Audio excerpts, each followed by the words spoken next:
plastic cups and bad advice. Then that branch snapped behind us, those eyes. Not from a deer, that's for sure tonight. Bigfoot stole our beer by the campfire. Hey! Morning guys, how are we doing? Okay, so just to bring up to speed, I have ordered another stove from AliExpress. So we will do that head-to-head between the most popular on AliExpress and the One Tigris, just to see which is better. As obviously, like I say, a few people I've spoke to have said that they did feel that the AliExpress one was of good build quality and it was something they use. So I think it is worth doing a comparison between the two. So we will put the One Tigris against the AliExpress, and we'll pit them head to head and see how we do. But moving on to other things for now, because obviously until that arrives, there's not much else I can do with those. So moving on to other things, a friend sent me this. So this is a Mountain Warehouse survival tin. So not that it's particularly relevant to any of you, but I have a friend who runs a military surplus store. So we do come across that random things sometimes that get sent out to me. This is, so I'll give you guys a bit of a look. It's not something I've really encountered this before. I mean, I suppose that's a survival tin. I mean, we'll have a look what's in it. Let's put it that way. So it is, so obviously Mountain Warehouse survival tin. So it's an essential piece of kit for any outdoor activity. Includes anything you need in a survival situation. 20-piece kit. Comes in a sturdy metal tin. Is vacuum sealed until ready for use. For sale of persons 18 and older. Weight is 290 grams. Okay, tell me. Okay, so just tell me on the back what's in it. So we'll have a quick look. I'm not going to labour the point too much for this one, folks. I mean, some of the stuff we always take, we always carry a first aid kit, sort of stuff. So I will go over it briefly, just in case it is of any interest. We've got adhesive bandages, button compass, candle, cotton wool, dressing. Thank you. Sachet of salt, snare, vinyl tape, sewing kit, Ziploc bag, brackets water carrier, fishing hook, a flint and steel firelighter, a whistle, a mirror, a multi-tool, a pencil, a razor blade, some safety pins, a wire saw, and number 20, as always, is the vacuum seal tin. So they are including the tin in the 20-piece kit. But okay, so we'll crack it open and see how we get on.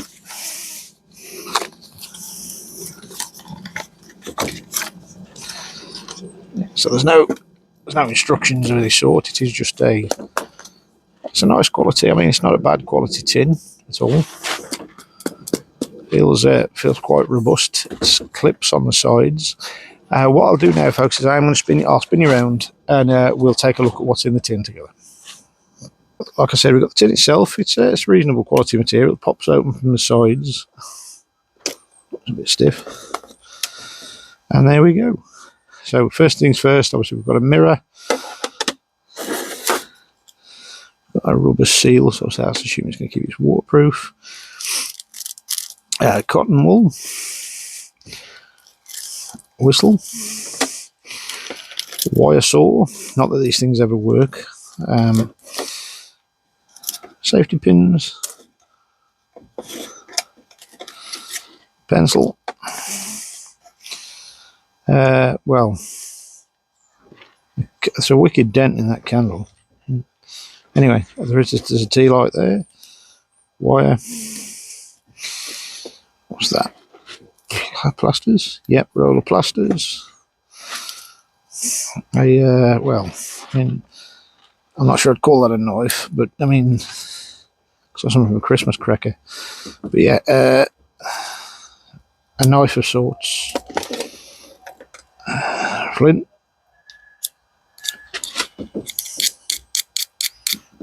Does not like that. I'll come back to that in a moment. Don't like the look of that. Button compass.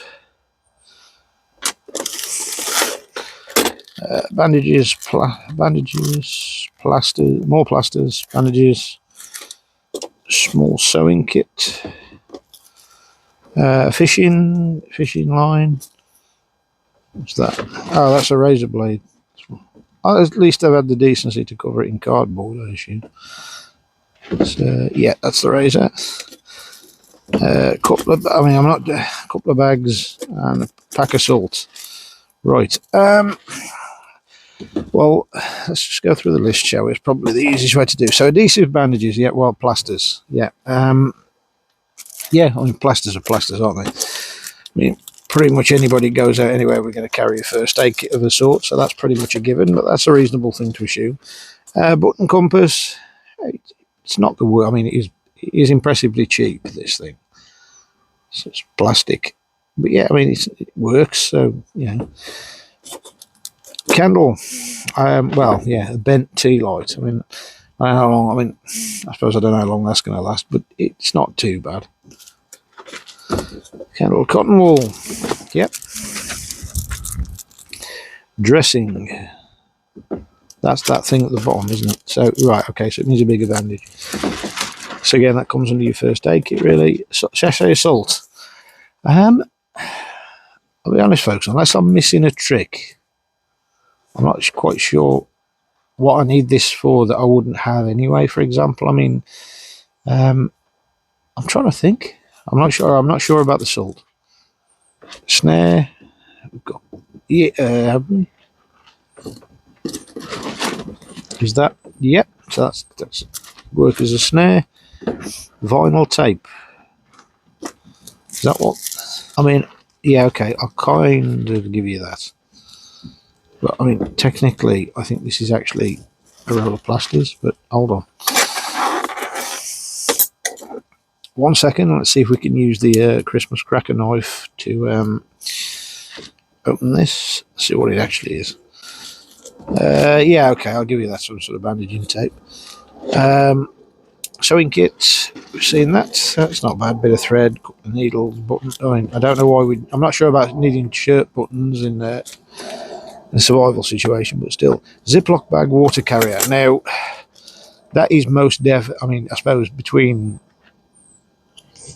having it and not having it, maybe, but I mean, that's not a water carrier. Let's face it. It's a very, very cheap plastic polythene baggie. Fish hook. Yep, bit of fishing kit, a little bit of line. Yep, couple of fishing bits. Bobber in there as well, I think. Yeah, a couple of fishing bits. Flint and steel. Now, I've used plenty of these. Now, let's just pop that off so I can actually get a grip on this thing. That is possibly... Yeah, that's really not having it. I mean... Oh, there we go, hang on. If I really put some force behind it, you can get a little, but that's not. Yeah, that's. Well, let's call it what it is, shall we? That's crap, isn't it? Yeah, that's very, very, very poor for that. That's not. That's not great. What else? Flint, yeah, questionable flint and steel. Whistle. Yeah, I mean, what does that say? Bear with me a minute. In case of emergency, open capsule. Let's see if we can get this. Paper out. Right, so there we go. There we go, folks. We've put that out there. She'll put the whistle down for a second. So this is, what is this?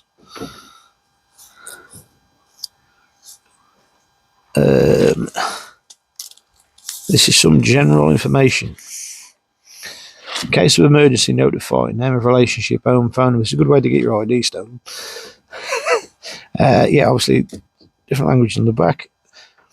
ID holders, date of birth, last tetanus shot, any medical notifications, known allergies, family physician, gender, eye colour, blood type, physician's phone number, religious reference, policy, insurance company, policy number. Yeah, it's a good way to get your identity stolen, I think, that lot. I mean, I appreciate some of this information may be useful if you were unconscious, but to be honest, I don't see somebody in that sort of situation unscrewing your whistle in order to try and find the information. I don't think that's amazingly relevant in today's. I mean, maybe years ago, perhaps, but not so much anymore. We'll pop that back in there. Just for the sake of it. Assuming it's ever going to go back in. Right, there we go.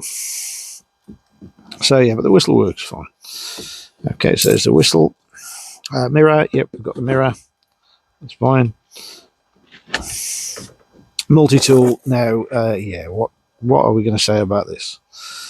What are we thinking about this? I mean, we've got a file, the world's bluntest knife, a very, very small pair of scissors. I mean, scissors are reasonably sharp, but yeah, it's not great, that is it? Right.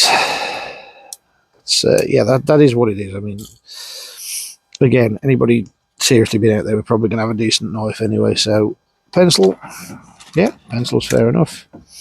Razor blade, yep.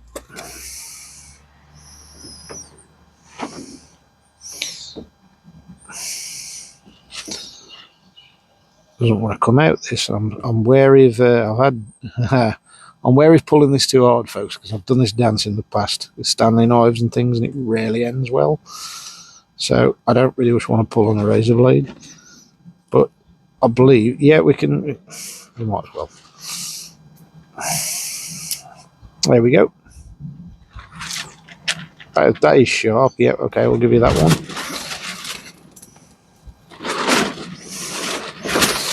So, razor blade. Safety pins. Yep. What I saw. Indeed it is. These things are shocking, aren't they? I mean, we've never really used one of these. Not successfully, anyway. But I suppose in a pinch it's perhaps better than nothing. But I found all these things do is easy to really hurt your fingers.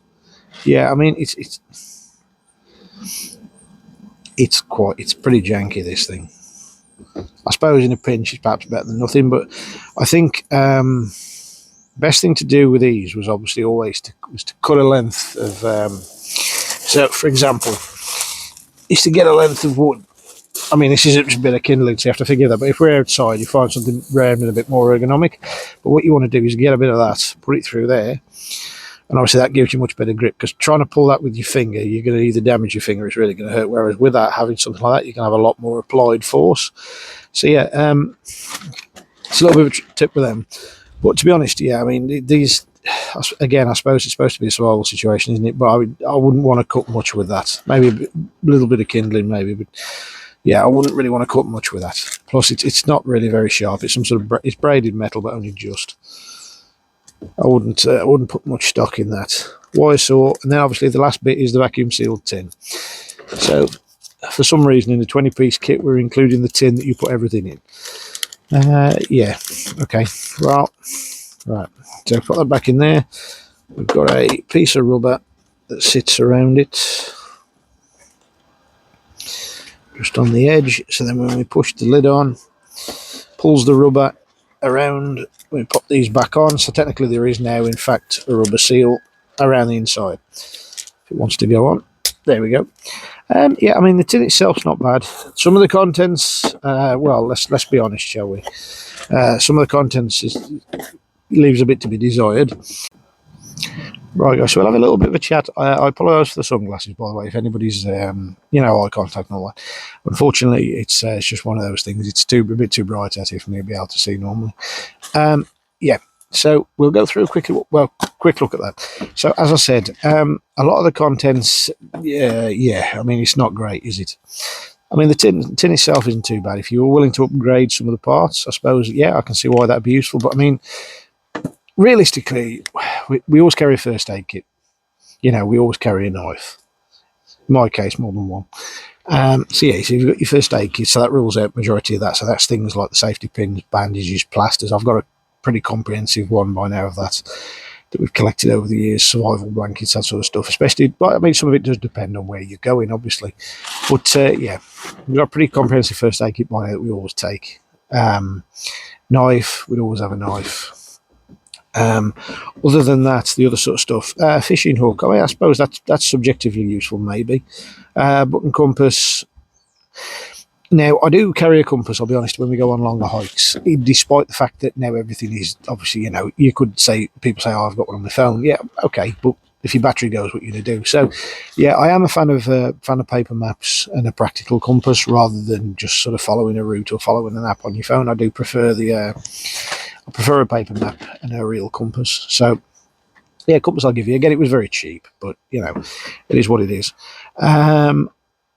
Yes, the cotton wool, bit of tinder, makes sense. Dressing, yeah, same difference. First aid kit, isn't it? Vinyl tape. My first aid kit contains a roll of Black Nasty, so electrical tape, and a roll of gaffer tape. So just on the off chance, as we sold all sorts of gaffer tape over the years, haven't we? You know, I did a pretty good job of cutting my foot once, and we just gaffer taped it up. It's what you know. It's not the best idea, obviously, but in a pinch, it works.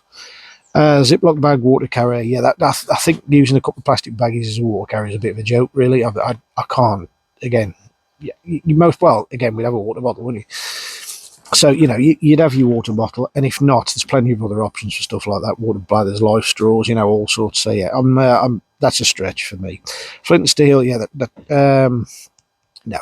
I mean, you've seen the one I used before. I used a Scout knife. The knife is the striker, and obviously there's the ferro rod on the top. So, no, that was not great. I just about got a few out of it, didn't I? But that was a lot of effort. Way more effort than it should have been. Whistle works fine. Mirror's fine. Multi-tool, no, that was a joke, really, wasn't it? It looked like something from a Christmas cracker. Pencil, yeah, it's fine. Razor blade, yep, again. But if you've got your knife, I mean, there are occasions where you need some more delicate work, but if you've got your knife, the odds are you're fine.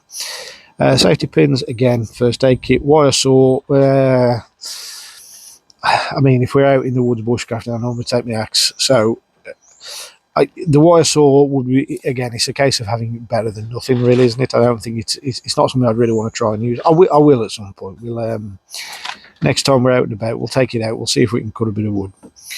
We'll throw this at the other lads as well, see what they think. I mean, I don't think this tin is something I need, I'll be honest. I do carry sort of stuff with me, general sort of stuff, like your everyday carry and stuff like that. But the sort of stuff I carry, obviously, like I say, if we're going out anywhere, it'll be a comprehensive first aid kit. We always take that. My knife, so obviously my knife incorporates a striker, so we've got that there. Always carry a bit of tinder or a bit of fat wood or something like that.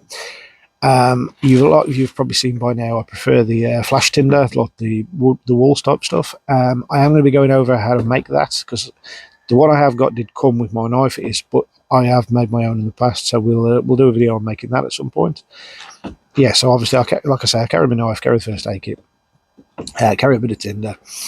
Other than that, it's just the generic stuff, really, isn't it? It depends on where you're going. It's a little bit subjective to say this is a survival kit, because it depends on the context. It's one of those things. If you're car camping and you're half a mile from your car, it doesn't matter. It's not something you're ever going to need. I mean, in perspective like that, I suppose. I mean, I wouldn't call it a survival situation, but we were up in Yorkshire a couple of years ago, and I was in an old tent. Well, I say old tent, it wasn't that old a tent, but anyway, I was in an old tent, and it gave out. The weather was quite bad. It gave out on me at about 4 a.m. Literally, the whole thing. The roof had started bowing, and obviously, being asleep, I hadn't noticed. And literally, the poles gave out, and the water came. One of the poles went through the tent, and water everywhere. Yeah. So I was soaked to the skin at 4 in the morning. And this was in it was about October or something. It was cold. 4 o'clock in the morning in the dark, middle of a field type stuff. So yeah, it was very cold. I mean, in that case, I had to walk a couple of miles to the car and sit in the car. And I was soaked. But luckily enough, I'd got spares and stuff in the car because it wasn't that far. So made my way to the car. I sat in the car for a bit, running the car, warmed up, come back, woke up Fez, and just explained the situation, And we got it sorted out in the end. But I mean, that's the sort of thing realistically that's going to happen, isn't it? I mean, most people don't tend to find themselves in a literal survival situation, at least not in the UK. I mean, I'm sure places like the States or Australia, so it can be different, but in the UK, it's a little more rare. Let's put it that way, because we don't have that risk as such. I mean, that being said, obviously things do happen. I'm not going to say that they don't. I'm just saying you tend to find there's a lot less risk because you're not really ever all that far from what it is that you might need. So I think some of the stuff in there is a little bit unnecessary. I mean, you know, we carry a survival bag, stuff like this. You carry a bit of tinder just to get it going in case, because obviously if you do get stuck somewhere, say you break your leg, you might want to get a fire on for warmth, that sort of stuff while you wait for help. Yeah, I can get behind that sort of stuff, but you know, ropey multi tools and stuff like that. It's no, I don't. I personally don't think that's. I mean, I get behind building a kit like this. If you want to have one, by all means, yeah. I think I probably will put something together. It's a little bit similar to this, because I do find that obviously I carry all these sort of things, but I tend to carry them separately. I don't tend to keep it all in one place, because obviously a lot of the time I find it chops and changes between where we're going. If we're going on a hike, it's different than if we're going on a camp where I'm going to be half and half in the car. Same as a few other places we've been. We've parked the car, we've walked 45 minutes to camp. You know, it varies depending upon what it is you're doing, I think. So a lot of mine isn't sort of one central thing, it's just various. I will go through the sort of stuff I generally carry at some point, just again, so you can take a look at it, see what you think. If obviously I'm missing something, I'm happy to open to suggestions. But yeah, in terms of a sort of, you know, one size fits all survival tin, not really. I think a lot of the stuff in there is impressively cheap, and you can do better. So I don't know what the original retail of this was, but I will find out and I will pop it on the screen. But to me, at least, because a lot of the survival top stuff like this, the situation is going to be quite specific to what you're doing and where you are. So I think my advice to that would be plan ahead. Obviously, know where you're going, let other people know where you're going. Generic stuff like this. But I think we will have a look at different types of scenarios and stuff like that, and I will do a little bit of the kit. I think it's a summary, folks. I think we'll pass on that one. I just don't see the sense. Not really. I think it's too specific. You need to be too specific. So yeah, I'll leave that there for that one. Just a little bit of a video just to quickly to have a look at that. Like I say, I will do some videos in the future with different bits of kit. We'll look at different bits of kit I carry, first carries, things like that. We'll put a little bit of a kit together and see where we go. But I hope you've enjoyed that. So we'll keep other videos coming. As I said, we've got hammocks soon. Tommy's the end of the month, and we'll get you some more videos soon.